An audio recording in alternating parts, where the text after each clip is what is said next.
everybody, greetings from South Wales. This is Nina Jackson, known as the Ninja, as I love to move in mysterious ways. And I was suddenly thinking to myself, was this my acceptance video for the honorary doctorateship that you were going to give me? And then I suddenly thought, no, there's something far more important going on. It's the Exeter University Festival of Compassion. And I'm delighted to be here with you as part of the Independent Thinking Big Day Out. So, are you ready to go on a journey? Because I'm just going to share with you a few slides so that, you know, sometimes you just don't have to look at the person who's speaking on the screen to you. And this may just be just a little bit better for you anyway. I'd like us to go on a journey together to think about compassion is a work of heart and how we can be kinder to ourselves as well as to other people. Please do follow me on Twitter on @musicminds and of course us at ITL Worldwide as well. So normally I'd be saying to you Shemai, which is Welsh for how's it going? But today, very specially, I want to say Sawubona, which is a Zulu greeting meaning I see you, and more than just about I see you, but it's that thing of recognizing the worth and dignity of every single person that's around us, that we give people the attention, that we see them and allow them to be who and what they are, to discover their needs, and for us to recognize the brilliance in everybody. And, you know, when we talk about self-compassion, there's a little bit of an issue sometimes, isn't there, where we've all done it, where we've put on that, you know, that brave face, because that's what the world needs and should be accepting of us all. However, when we're attempting to be these masters of, yeah, I'm absolutely fine, I am totally okay, when we're not, this is false positivity. And false positivity is not good for emotional agility, which is part of us recognizing self-compassion. And please never ever underestimate the silent struggles of some around us. And you recognizing too, and the children and young people we work with, the silent struggles that they're going through as well. Thinking of masters, you know, we're all masters of really being quite locked into our responses about our emotions, aren't we? We've really got this sort of rigid way of looking at it. We brood on our feelings and they just get stuck in our heads. And we're hooked all of the time on just getting things right, whatever right really is. We're pretty good at bottling up our emotions and really pushing them to one side sometimes, aren't we? I like to think about, if they're not good emotions, do we actually park them in a multi-storey car park? Because it's easier just to leave them there. And that's not actually very good for ourselves, because what happens, we keep judging ourselves for these bad emotions that we're having, sadness, anxiety. Grief is one that we do recognise as a legitimate emotion, grief and bereavement particularly, because it's happened to us and for us. And then it's okay because we need to be grieving, but we're not so good at the other things, are we? At recognising depression, anxiety, difficulties. We keep seeing the negativity. And rigid denial really doesn't work for us as human beings. It's not good for our psychological or emotional well-being. So let's work on becoming masters of emotional agility. When we label or think of our emotions really accurately, what we're able to do is to be more precise about exactly what's causing these feelings of distress, anger, you know, depression, sadness, you know, not belonging. And if we think about mastering them so that they become labelled, then it's easier for us to go in and think about unraveling them. So let's think about helping ourselves and others to develop self-compassion. Ultimately, at the end of the day, those people who practice self-compassion are far more motivated and become successful in life because they don't keep putting themselves down. They keep recognizing some of the brilliances that they have inside them. And, often we notice these difficulties and we create this sense of psychological safety, which is what we need for self-compassion. We need to develop self-kindness and not be over self-judgmental. Self-compassion, of course, allows for us to personally forgive ourselves and not to beat ourselves up about things that we may not have got absolutely perfectly right. And it allows us to experiment, explore, and be brave and courageous. I know I've been quite brave and courageous about a number of things, but will you help, guide, teach and support the children and young people and everybody around you to actually be that little bit more courageous by addressing some of these difficult emotions, but then having self-compassion to pull you out of that by recognizing the brilliance inside you. And I do think that discomfort, good discomfort, in recognizing what these emotions are, is a price of admission into really a meaningful life. And I adore this quote from Viktor Frankl, which says, between stimulus and response, there is space. And we need space to think and to reflect, not just about the challenges, the hurdles, the difficulties, but to reflect on all the brilliances and the positivity that we have in ourselves and that we've brought to this world. And in that space, our power is to choose our responses. In our response lies growth and our freedom.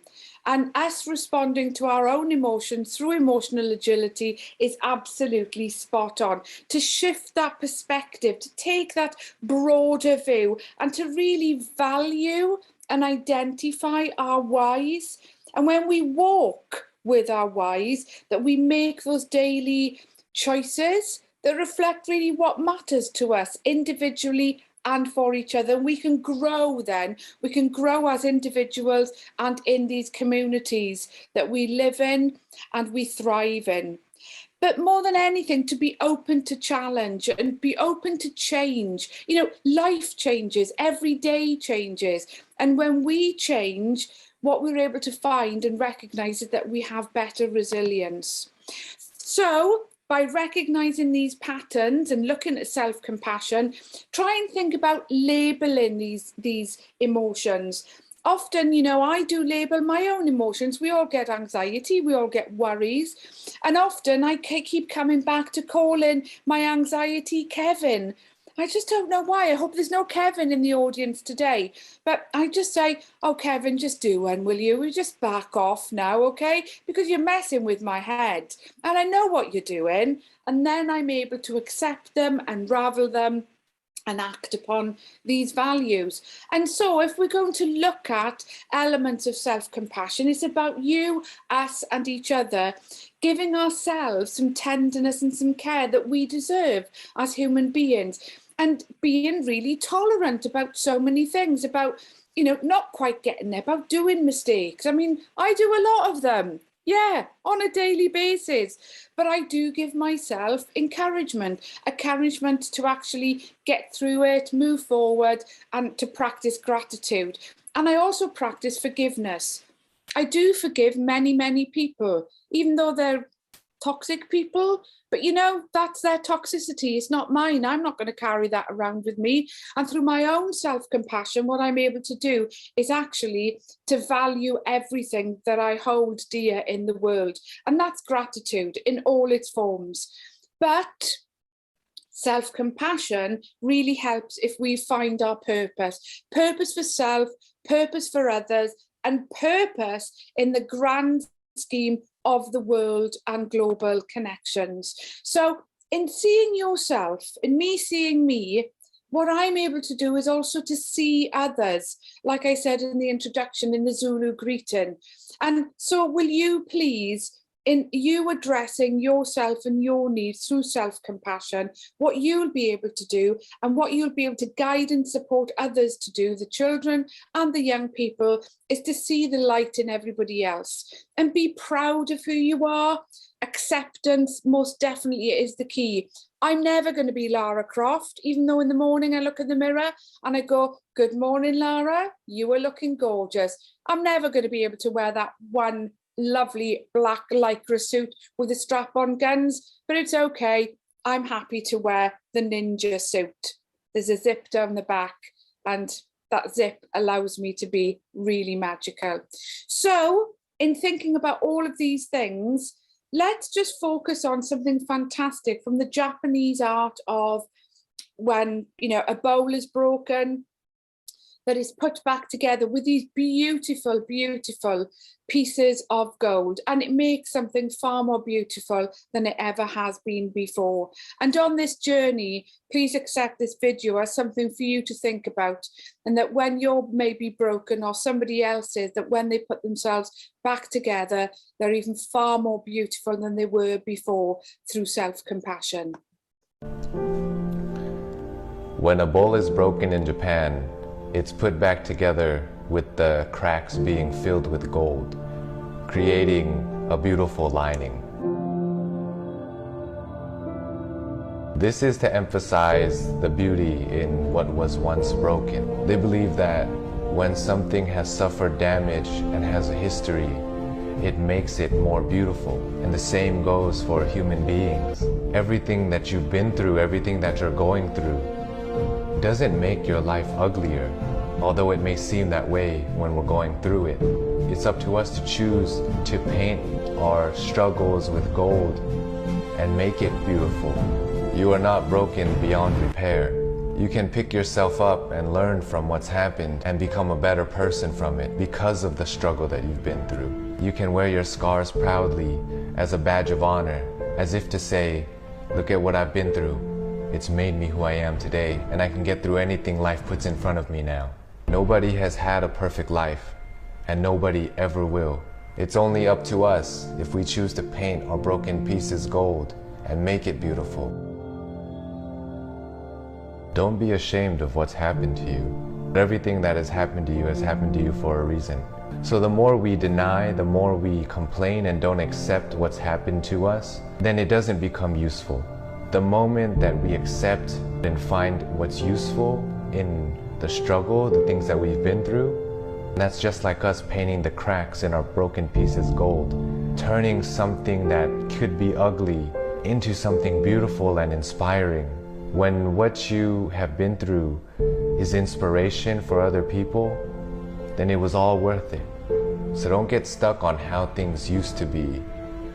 I once heard a quote that said, every next level of your life will demand a new you. And sometimes it takes being broken in order to become that new version of yourself. So if you're going through hard times, I hope this video can help you or somebody that you love. My name is Sean Uranahiran. Sawasdee krap.